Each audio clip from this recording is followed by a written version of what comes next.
Morning दोस्तों, ये Swift Dzire है।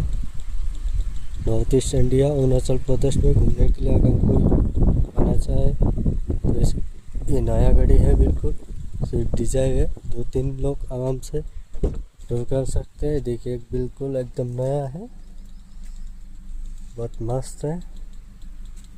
अगर किसी ने आ सकते हैं डायरेक्ट कांटेक्ट करके मेरे साथ। और ये हम लोग कल आए भालुकपुंग से दिगांग। इतना खूबसूरत नज़ारा है। इधर एक होम स्टे है। इसी होम स्टे में हम लोग ठहरा था, रात गुजर लिए। बहुत खूबसूरत व्यू। और ये देखिए क्या नज़ारा है नेचुरल।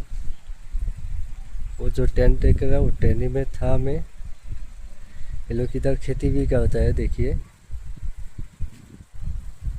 बहुत मस्त है।